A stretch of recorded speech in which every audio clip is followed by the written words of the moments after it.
Jadi Juve Roma menurut gue masih tetap historis dan masih tetap seru gitu Bang ya. Cuman ada beberapa hal mungkin yang menjadi catatan gue di sini kenapa pertandingan besok akan tetap seru walaupun berada di masih papan atas sih. Cuman kan udah 45-45 nih ya. Karena yang pertama, Roma musim ini belum pernah menang lawan tim-tim besar.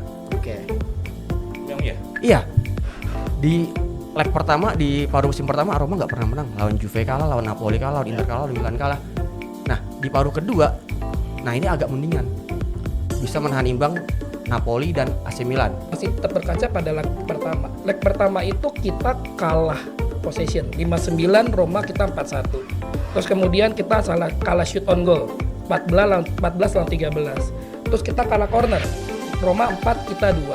Tapi skornya buat kita 2-1. So menurut gua ya nggak apa-apa.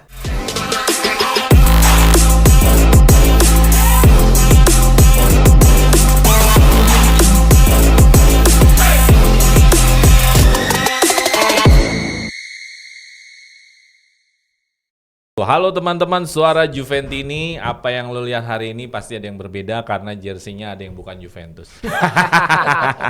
Ciao. Oke. Ya pasti udah tau lah ya kalau ada yang jersey Roma kita mau ngomong apa. Ya betul, kita mau preview Juventus vs Galatasaray. Yang kemarin lagi. Ya, Juventus vs Roma lah gitu. Tapi lu Romanya harusnya yang orange biar Roma banget gitu. Ya, enggak. Karena kan gua away ke sini. Oh, iya bener juga. Anjing bener juga. Filosofis. Bener Jadi juga. gua pakai jersey yang away. Oke, benar betul. Oke. Betul. Oke, kalau gitu kita perkenalan dulu. Gua Jeki yang akan menjadi host dan membawakan untuk preview Juventus Roma ini. Ini big match-nya 4 besar. Big match 4 besar.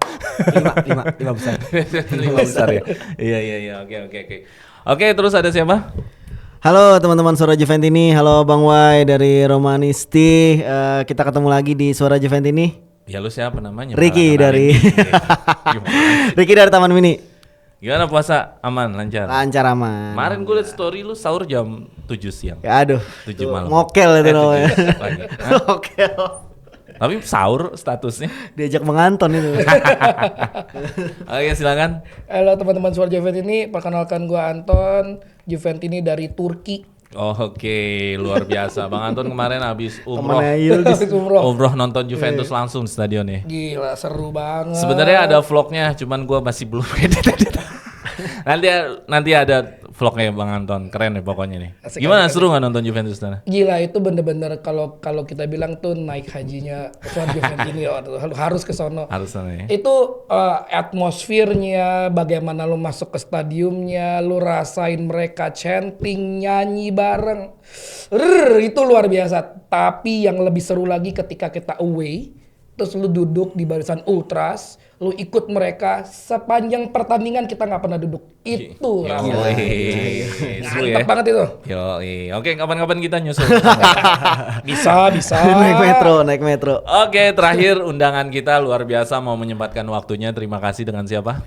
Oke, ciao Suara Juventini, gua Wai dari Romanisti Jakarta aja lah. Oke, ya. Thank you Bang Wai. Langka sekali ya dari Romanisti dan ya tim Serie A pasti kan kalau nggak Juve, Milan, Inter, bener kan? Yap, betul. Pasti kalau Romanisti ada lah, Lazio ada. Cuman yang langka mau ngobrol kayak gini ya Bang Wai nih. Ini perdana, semoga kalau ada Juve Roma, gue bisa mampir lagi ke sini. Yo, thank you. Tuh. Ya mudah-mudahan ada juga fans-fans lain lah, fans Lazio, fans Chievo. Fans Sassuolo. Ya paling gampang Serie A pokoknya Juve, Milan, Inter udah gitu aja. Gampang. Oke, kita langsung aja ya tentang preview kita Juventus vs Roma. Kita tahu bahwa kita ada di posisi 4 dan 5. Memang pertandingan ini masih sekitar 9 pertandingan lagi. Giornata 27 ya sekarang ya. 27 masih ada 11. Sekitar 11 pertandingan lagi. Semua masih bisa terjadi apa saja. Tapi yang paling penting posisinya dibilang mepet enggak, dibilang jauh enggak. Ya kan karena posisi Roma kan di poin 50 ya. 50 betul. Peringkat 4, Juve di 46 di poin 46 di peringkat 5 dan kalau Juve menang bisa mepet ke Roma, kalau Roma menang ya Juve menjauh. 7 langsung. Jadi ini menjadi seru karena memang game ini selalu menjadi big match ya di Serie A. Ya salah satu game yang harus diperhatikan big match-nya Serie A, Juventus vs Roma, dan sekaligus juga Juve ingin mengejar lagi nih apa yang sudah ketinggalan karena kita tahu 3 game terakhir itu gawat banget di Serie A. 3 game terakhir itu 1 seri, 2 kali kekalahan, ya kan. Sempat sih menang di awal bulan, cuman ya nggak oke lah intinya dari apa yang kita harapkan. Kalau Roma sendiri juga 5 game terakhir juga nggak semuanya menang ya. Walaupun game terakhir menang ya. Bahkan sempat kalah sama Udinese ya. Kalah sama Udinese sama 2 kali draw lawan Napoli sama Milan. Iya, ya wajar lah karena big match juga kali ya. Nah jadi dua-duanya sebenarnya lagi sama-sama mencari form terbaiknya. Form terbaik ya buat kita berdua pasti inginnya menang terus ya. Karena kalau kalah menang kan itu bukan form terbaik ya. Iya. Nah jadi Roma dengan situasi yang seperti itu, Juventus seperti itu, kalau secara head to head juga sebenarnya Juve head to head ke Olimpico bukan sebuah hal yang sangat berat sekali, artinya masih bisa dapat poin. Yes. Kalau mengaca ke 2020 5 tahun terakhir aja, rate-nya aja kan Juve menang 2 kali, kalah sekali ke Olimpico, sisanya seri. Betul. Jadi memang masih memungkinkan Juventus sendiri bisa mencuri poin di sana. Dan ya Roma juga mungkin harus berpikir keras juga gimana tidak tercuri poinnya kan. Betul. Ya kan? Karena ya tadi ya, terakhir kita selalu draw. Jadi pertanyaannya adalah dengan selisih 4 poin seperti itu, terus dengan ya Juventus pasti mau bounce back ya. Ya. Ada jaminan nggak sih pertandingan ini akan menjadi lebih seru ya, karena kedua tim juga sama-sama juga ingin ya, karena ini udah giornata yang serius nih, udah nggak bisa lagi ya udah masih ada giornata besok, nggak bisa lagi, udah tinggal 11 giornata lagi. Menurut Ricky gimana? Akan mensajikan pertandingan seru nggak sih di game ini, ataukah saling lihat-lihatan? Siap, ayo udah bola buat lu deh. Ya, Juve Roma sebenarnya cukup historis juga ya Bang ya, karena ya kalau di kalangan pecinta Serie A kan kalau nggak Del Piero Totti itu kan selalu menjadi pembanding lah ya, Del Piero Totti ya. Jadi Juve Roma menurut gue masih tetap historis dan masih tetap seru gitu Bang ya. Cuman ada beberapa hal mungkin yang menjadi catatan gue di sini kenapa pertandingan besok akan tetap seru walaupun berada di masih papan atas sih, cuman kan udah 45 nih ya kan. Jadi menurut gua kan tetap seru, pertama karena pangkas selisih poin ya. Juventus 46 yang tadi sempat lu omongin 46, Roma 50 ya, bener ya. Kalau misalnya Juve menang, Juve akan menuju ke 1 poin di bawah Roma. Kalau Roma menang, Roma akan berada 7 poin di atas Juve. Dan ini akan membuat situasi Juventus menjadi lebih serem lagi karena kan udah 5 pertandingan terakhir nggak menang, baru kemarin menang itu pun akhirnya nggak lolos Liga Champions. Berarti ini adalah pertandingan ke-6 Juventus dan berturut-turut di Serie A kita belum menang sampai saat ini gitu. Jadi pertandingan besok akan tetap seru karena Juventus itu harus pangkas selisih poin itu untuk bisa tetap menjaga tiket ke Liga Champions. Lalu yang kedua di catatan gue adalah head to head. Nah ini head to head seru nih. Juventus itu menang 2-1 di paruh pertama, bener ya? Kemenangan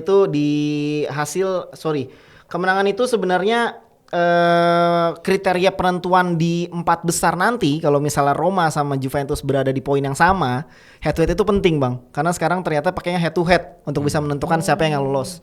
Jadi kalau misalnya Juventus bisa memenangkan pertandingan besok, head to headnya full milik Juventus berarti gitu. Jadi 2 hal itu yang mungkin menurut gua akan menjadikan pertandingan besok jadi lebih seru. Oke. Gitu sih. Jadi head to head itu kalau poin kita sama malah kita bisa di atas ya. Bisa di atas, betul. Juve nggak kalah ya. Ya, karena Serie A ternyata sekarang menggunakan head to head untuk menentukan. Udah bukan selisih gol lagi ya. Bukan. Jadi lu bisa menjamin ini seru ya? Seru harusnya. Oke. Ya, gua ke Bang Wei dulu ya. Yep. Lu Romanisti dari zaman Totti? Dari zaman Totti 1 tahun sebelum Scudetto. Wis, gila. Terus lu pas Scudetto ngelihat maksudnya udah nonton berarti ya? Nonton, cuman kan masih kecil ya, gimana? Cuman Iya. ya seneng aja. Ya sebenarnya kalau mau lihat Scudetto ke Juve aja dulu. Ya sering, Kita banyak. ya sering. Baru nanti mau Scudetto ke Roma Ya sering. lagi. Kita malah ngeliatin Iya. Juve, Milan, Inter, Scudetto mulu. Tapi hebat loh, konsisten, setia berarti. Aduh, kalau dibilang setia gimana ya? Godaan banyak. Bukan godaan banyak. 2007 kita masih SMP aja udah kena bantai 7-1 bro. Iya betul. Sama MU. Oke, sebelum ke materi gue cuma penasaran aja. Sehabis Totti, paling besar di mata Romanisti siapa? De Rossi. De Rossi. Oke. Pasti lah ya. Pasti. Dari kecil ya? Iya. Dari kecil di Roma maksudnya kan? Oke, kita lanjut ke pertanyaan tadi. Kalau Ricky sih ngejamin seru. Kalau lo sendiri, Ini pertandingan yang banyak kartu kuning kan nih atau seru? Dikit-dikit kartu kuning. Nah menurut lu gimana pertandingan ini akan seru nggak? Karena posisinya kita saling berebutkan, mempertahankan poin, merebut poin gimana? Oh pasti seru, tensi juga pasti tinggi. Yes. Tensi pasti tinggi ya, nggak jauh beda ketika Juve kemarin bertamu ke Inter lah. Tensinya tinggi. Cuman yang gua harap di sini karena gini ya, faktanya itu tidak ada satu tim pun di Serie A yang nggak pernah dirugikan wasit. Ya. Bahkan Juventus sendiri ngerasain kemarin ya. Lu membuka luka gua lagi nih. Iya, enggak karena setelah match Juventus Udah kalau mau diingetin lo ingetin lah. ya jadi setelah pertandingan Juventus di Giornata kemarin lawan Inter tuh, nextnya itu ada Milan dirugikan wasit. Oh iya. Nah, jadi makanya yang gua tekankan di sini yang penting pengadilannya itu fair. Karena ini pasti tensinya tinggi, terus juga bakalan seru karena kedua tim ini menurut gua sama-sama memainkan gaya sepak bola yang serupa tapi tak sama sih menurut gua. Anjing, serupa sama. Kayak lagu Padi. Iya. Ya seperti kalau misal dari pertemuan tadi udah dibahas sama Bang Ricky, memang juga di 5 pertemuan terakhir Roma di Olimpico ya. Yes. Roma itu nggak menang sama Juventus 5 pertemuan terakhir. Dan kemenangan terakhir Roma melawan Juventus di Olimpico itu di tahun 2022-2023 1-0 long shoot dari Gianluca Mancini ke gawang Szczęsny dan itu masih di era Mourinho. Selebihnya cuman draw sama kalah. Ya. Nah, kenapa ini seru? Tadi udah disebut sama Bang JK sama Bang Ricky. Dua tim ini sama-sama sedang mengambil momentum. Juventus mengambil momentum gimana caranya dia bisa bounce back lagi mendapat hasil positif di Serie A.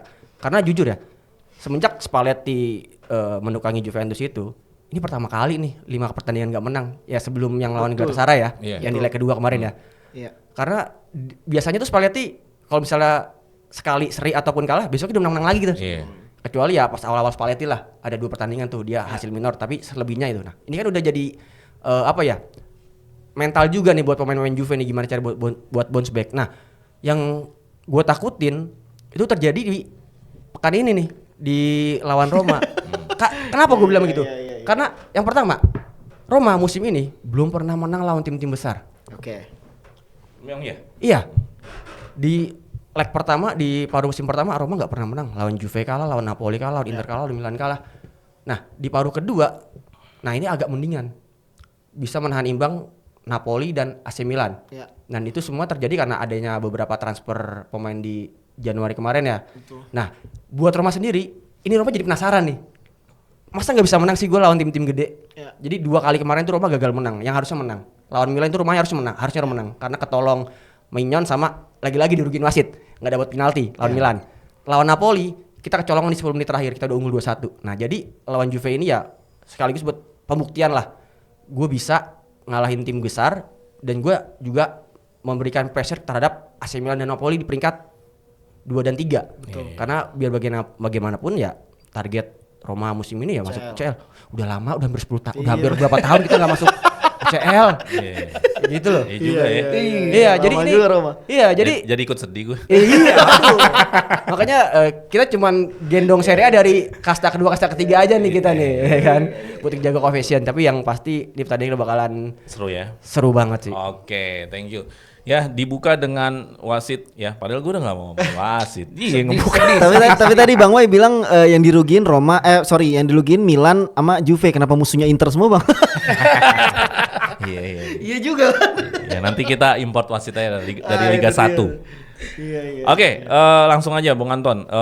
Seberapa pede dan seberapa seru pertandingan ini nanti?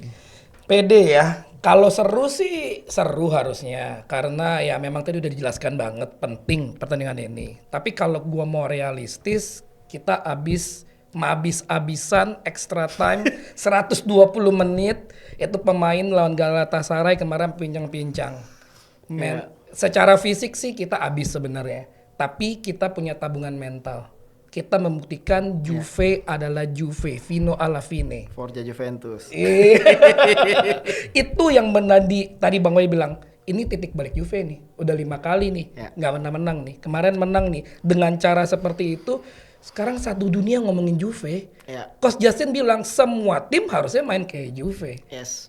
Jadi kalau dibilang masalah fisik, yes, kita terbebani banget abis. Tapi kalau kita ngomong sepak bola, itu kan masalah mental juga. Jadi mental itu penting dan Juve kali ini mau membuktikan itu.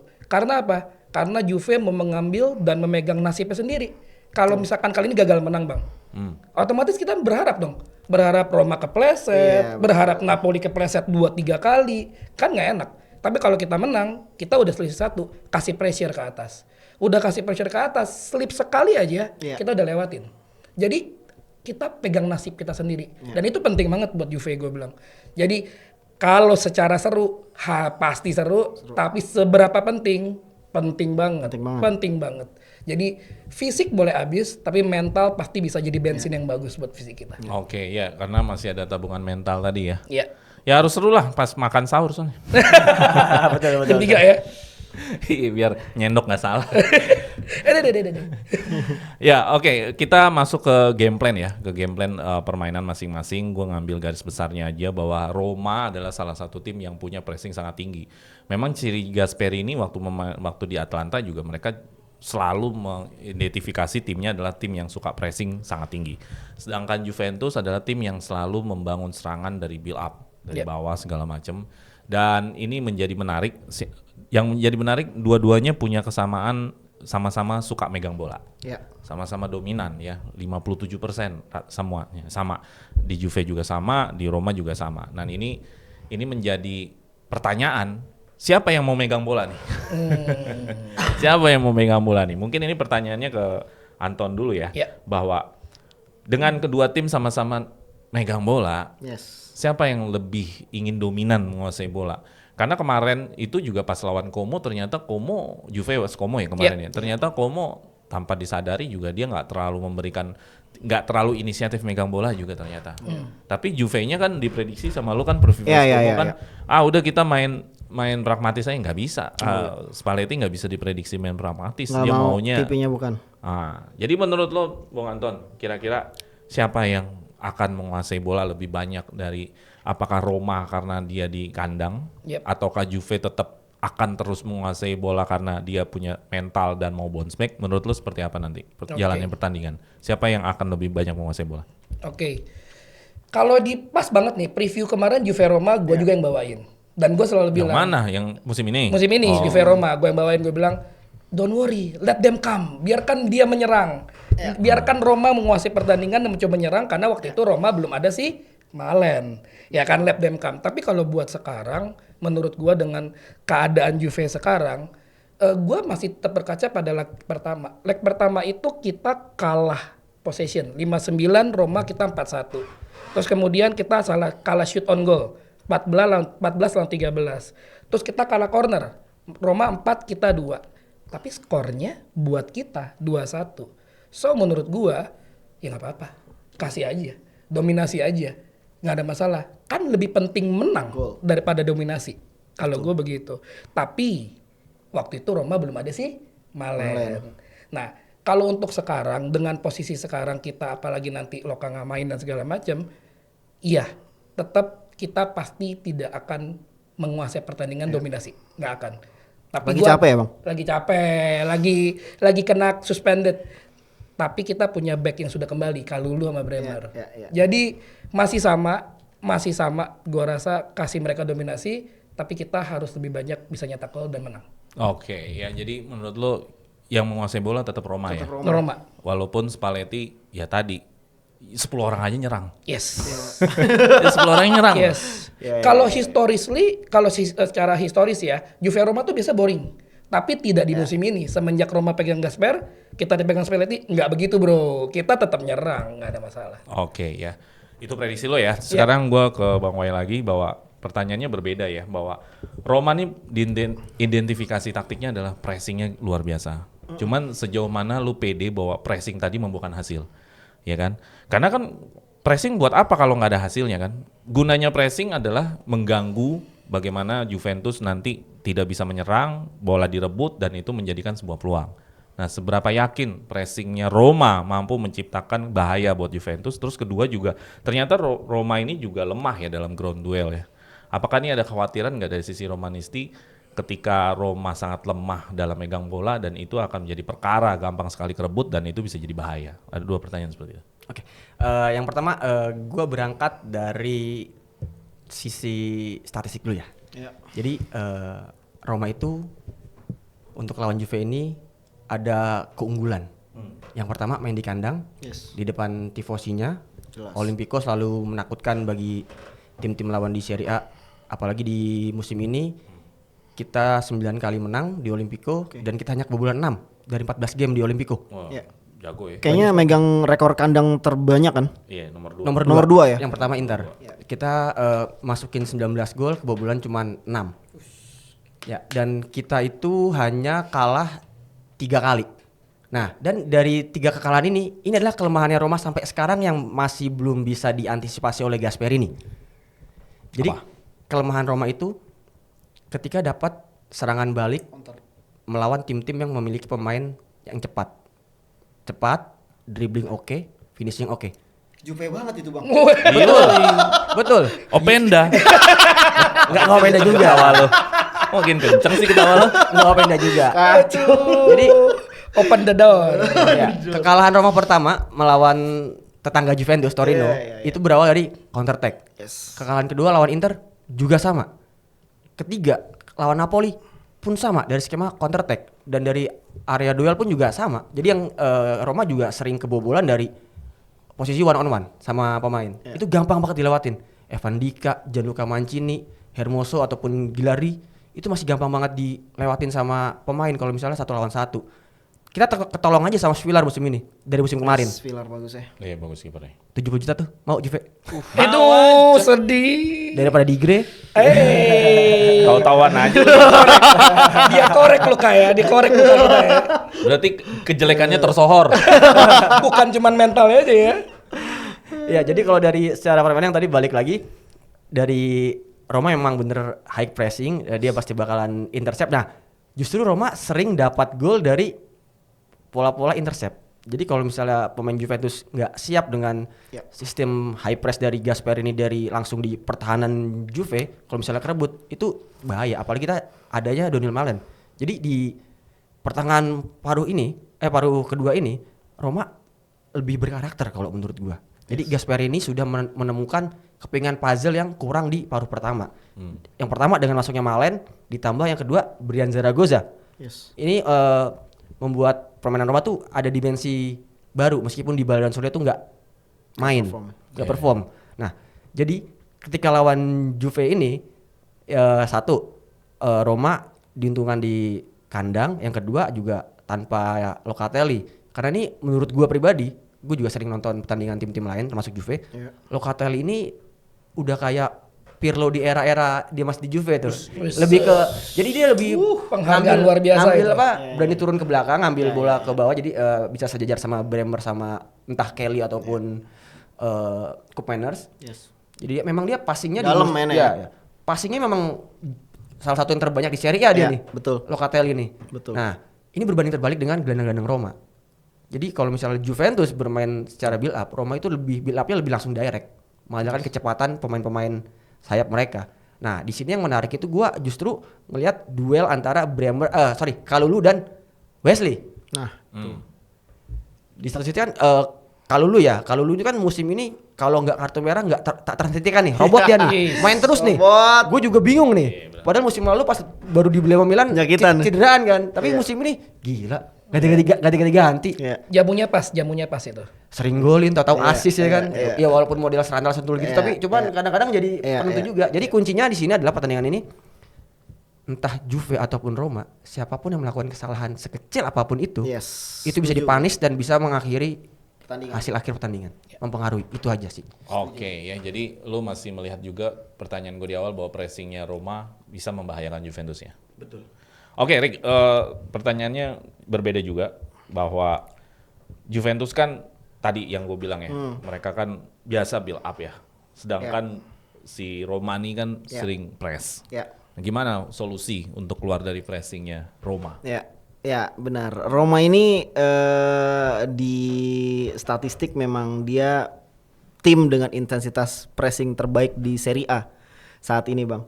Gitu ya. Jadi cara mainnya pressing tuh gimana sih? Dia kan ngerusak ritme build up kan, bikin orang panik megang bola gitu. Jadi memang itu yang Roma cari sebenarnya. Cuman memang kalau gua ngelihatnya memang kalau misalnya kita main build up dengan lebih terstruktur, justru akan menjadi sebuah masalah di sistem pressingnya Roma kalau misalnya saat build upnya masuk dan pressingnya lepas, itu yang akan jadi makanannya Yildiz, Chico dan juga teman-teman ya. Karena tadi Bang Wai kan juga bilang dia takut kan sama penyerang-penyerang cepat ya kan gitu. Jadi menurut gua memang sistem pressing itu sekarang di zaman sepak bola modern menurut gua udah bukan hal yang baru ya. Dia mencoba untuk merusak ritme build up serangan sebuah tim gitu, dan cara merusak pressing itu justru dengan umpan-umpan akurat. Akurasi umpan yang bagus, sistem terorganisir itu bisa merusak sistem pressing di Roma gitu sih Bang. Jadi gua tidak merasa ada sesuatu yang harus ditakutkan. Yang gua khawatirkan cuman justru di double pivotnya Juve aja sih, karena kan Locatelli nggak main. Jadi apakah pemain penggantinya bisa menggantikan, bisa menjaga kedalaman, karena saat di pressing dan terjadi counter attack itu yang akan jadi bahaya buat Juventus. Gitu Oke. sih. Ya, jadi menurut lo asal terorganisir. Yes. Asal terorganisir. Kalau gue mau menambahkan, sebenarnya pressing ini bisa dipancing, kita jangan terlalu regang antara posisi antara pemain Juve satu dengan satu yang Jangan lain. terlalu jauh ya. Ya, jangan terlalu jauh. Karena posisi terlalu jauh ini yang jadi santapan intercept. Betul. Jadi gimana caranya overload? Entah overload di sisi kiri, sisi kanan. Jadi ajak pemain Roma ngumpul. Abis itu si Locatelli switch. Tapi masalahnya nggak ada Locatelli. Yang biasa nge-switch bola itu Locatelli. Itu dia. Yang biasa langsung direct ke depan tuh Locatelli. Kalau Juve renggang, Yes. jarak antara satu pemain satu yang lain, ya habis. Tapi kalau Juve masih rapet antara jarak satu pemain satu yang lain, ya kita masih bisa keluar pressing sih. Ya. Oke, kita lanjut ke materi selanjutnya adalah tentang pemain ya. Bahwa kalau gue lihat di Footmap, Roma formasinya 4-2-3-1, mirip dengan Juventus. Terakhir juga masih pakai 4-2-3-1, tapi nanti mungkin Bang Wai bisa lebih tahu posisi formasinya apa. Di pemain ini punya sama-sama punya kehilangan pemain penting ya. Kalau di Roma kehilangan Sole juga banyak memberikan kontribusi. Ada Dybala juga ya kan, magicalnya dulu Juventus, magicalnya Roma. Ya Juventus jelas ya kehilangan Locatelli. Terus ya apakah ini nanti akan berpengaruh sama permainan, ya kita lihat aja. Nah menurut lu gimana nih dengan posisi Ricky ya, gue Ricky dulu ya. Dengan katakanlah sama formasinya mirroring. Kalau mirroring gini bahayanya adalah mereka akan man to match. Betul. Man to man. Betul. Nah, bagaimana lu melihat nanti kalau misalkan pressingnya adalah orang per orang dari Roma? Menurut lu gimana? Ya. Kalau justru itu yang gue cari. Man to man marking nggak perlu dikhawatirkan lah. Juventus punya beberapa pemain yang memang punya daya gedor yang luar biasa ya. Gue masih percaya sama Kenan Yildiz, Chico, masih ada Jeremy Boga. Dan kalau memang formasinya mirroring dan berarti kalau mirroring kan otomatis akan saling berhadapan kan. Iya. Back ketemu striker langsung kan. Gitu ya. Jadi tidak perlu takut ya. Gue merasa bahwa justru banyak beberapa kelemahan yang Roma punya di sisi back sayap yang justru bisa dieksploitasi sama pemain penyerangnya Juventus gitu, dan nggak perlu ada yang meragukan lah, kayak Romanisti juga ketar-ketir ya kalau misalnya berhadapan sama Kenan Yildiz atau Chico gitu ya. Jadi tidak ada yang perlu takutin sih Bang soal ini Bang. Gak ada Oke, masalah. jadi menurut lu mirroring gak ada masalah? Nggak ada masalah. Justru itu yang gue cari. Ya, oke. Kalau pertanyaan selanjutnya ini berbeda juga ke Anton. Ya kita kan kehilangan Locatelli. Mau nggak mau, kalau prediksinya adalah Thuram dan Koop Meiners palingan. Iya, ya Robocop. kan? Menurut lu gimana nih double pivot Koop Meiners dengan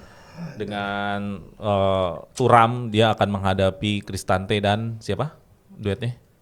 Kemungkinan tetap Manu Kone. Kone. Pengalaman. Oke. Cristante Kone. Gimana menurut lo VS seperti itu? Plus kipernya Digre apa Perin? Kayaknya Spalletti baca komen-komen netizen. Iya benar. Lu sih Bang nanya kiper dibahas kan? Aduh. Tapi jelas berbeda banget ya kita tanpa Locatelli ya. Itu bakal berbeda banget. Tapi Thuram itu sekarang dalam performa yang baik. Dan gue yakin Thuram juga punya kekuatan selain si Yildiz sama si Chico. Thuram punya kemampuan carry the ball juga. Itu juga bisa keluar dari tekanan yang dibuat oleh Roma. Yang jadi masalah Robocop ini kemarin sempat di awal musim performnya sebagai back kiri. Dipasang sebagai midfielder, performnya baru kemarin. Bagus. Pas lawan Gala bagus. Di mana-mana dia ada second ball-nya, dia bisa quick cover dan segala macam.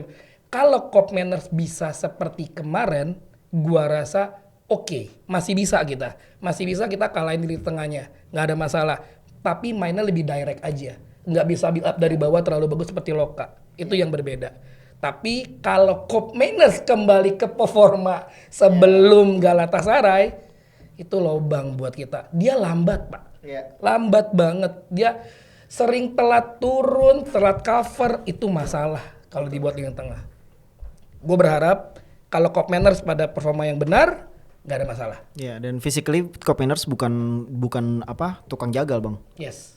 Jadi dua-duanya tuh menurut gua Thuram dan Koopmeiners tuh box to box menurut gua. Jadi sama-sama bukan tukang jagal gitu. Beda sama Locatelli yang tukang ngantiin bola. Gitu sih. Ya sebenarnya kalau menurut gua ini lebih baik si Kalulu inverted. Inverted ke posisinya Koopmeiners maju pada saat kita agresif.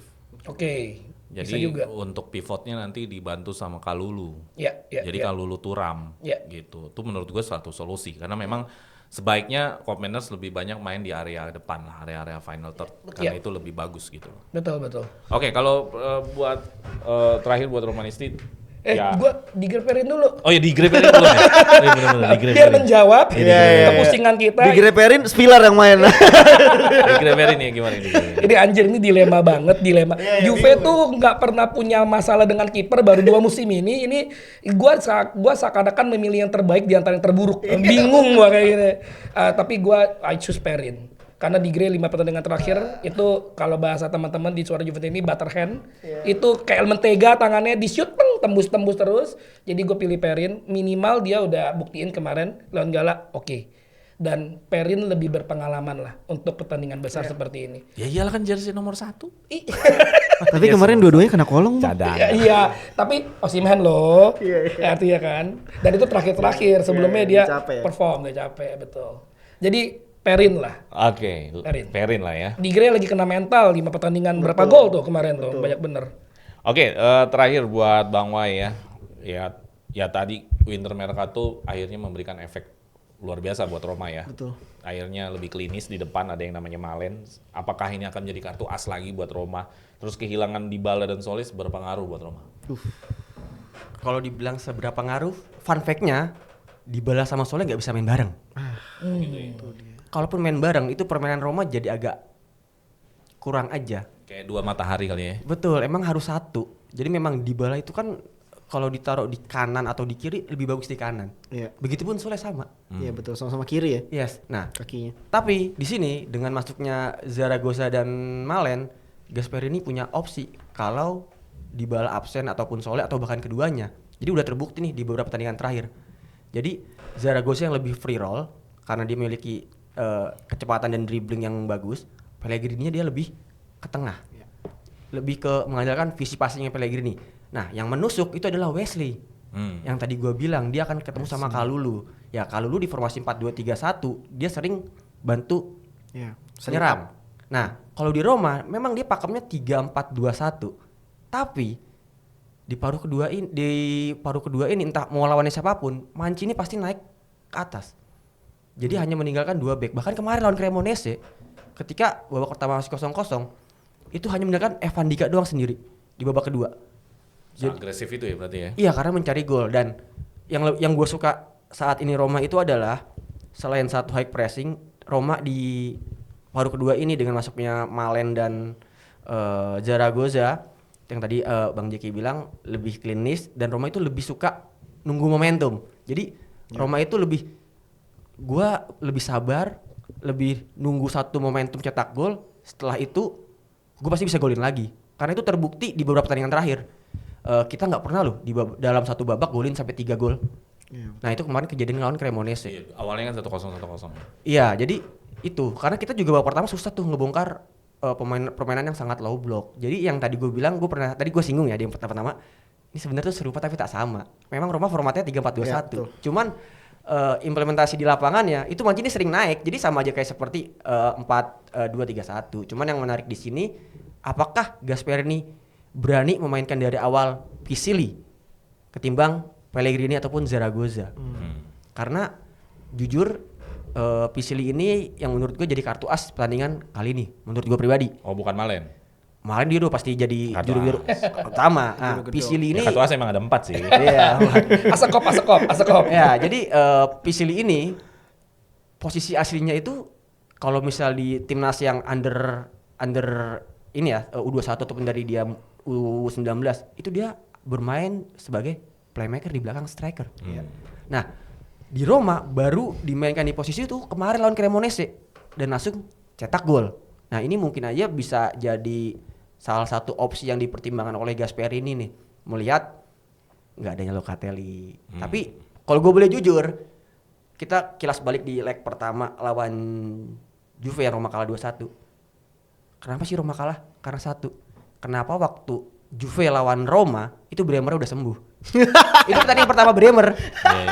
Meskipun main cuma 60 menit kalau nggak salah. Langsung diganti lagi. Itu Roma kalah di situ doang. Jadi permainan Roma cuman lawan satu Bremer aja tuh. Gila. Wow. Bang Wai, Bremer kemarin sengaja disimpan buat Roma. Ya. Nggak main lawan Galatasaray leg kedua betul. Iya, betul. Itu. Jadi kalau gue bilang emang ini Bremer momok nih. Iya. Satu, fisiknya oke, Iya. speednya oke, coveringnya oke. Jadi ya ini ya PR juga buat Malen nih, gue mau ngeliat nih. Bisa Bisa nggak kan dia nih, nih ya. ngelabuin Bremer nih. Kemarin kan dia udah bisa ngelabuin pemain-pemain Napoli, pemain Milan ya kan. Nah, ini bisa nggak nih Bremer nih? Ya gitu aja sih kalau gue. Iya. Jadi kartu asnya selain Malen ada Pisili apakah Zaragoza ya. Dan gue baru tahu ternyata iya betul juga ya, Soleh sama Dybala 2 matahari ya yang nggak bisa bermain. Betul. Yang penting jangan matahari dari barat ya. Bagus. Oke, itu aja ya teman-teman. Tebak skor berapa Ton? 1-2 buat Juve. Oke, lu Rik? 2-0. Wis, Juve. Yildiz golin lagi, Bang. Bang Wai? Kebalikannya Bang Riki deh. 2-0 Roma ya. Malen golin dong. Ya Malen golin. Oke teman-teman, itu tadi seru banget ya. Kita ngomong sama ada Romanistinya langsung yang tahu betul bagaimana Roma, dan kita sebagai Juventus juga berharap betul juga kita bisa menangin game ini. Dan jangan lupa subscribe, share, like, dan lu join membership kita karena lu nggak bakal pernah rugi join membership kita, bener nggak Ton? Guys, 24 jam WA panas terus. Yoi. Jam 2 malam. Mantap. Kita bahas Juventus nggak ada matinya ya. Sepanjang hari all day long. Yang mati handphonenya. Apa Bang Wai berminat? Itu cukup ayah saya aja. Oke kalau gitu sampai jumpa di episode selanjutnya. Terima kasih Bang Wai ya. Oke, sama-sama. Jangan kapok-kapok kesini lagi ya. Kabarin aja kalau Juve Roma lagi pasti datang. Fino alla fine, Forza Juve. Dan Roma ya.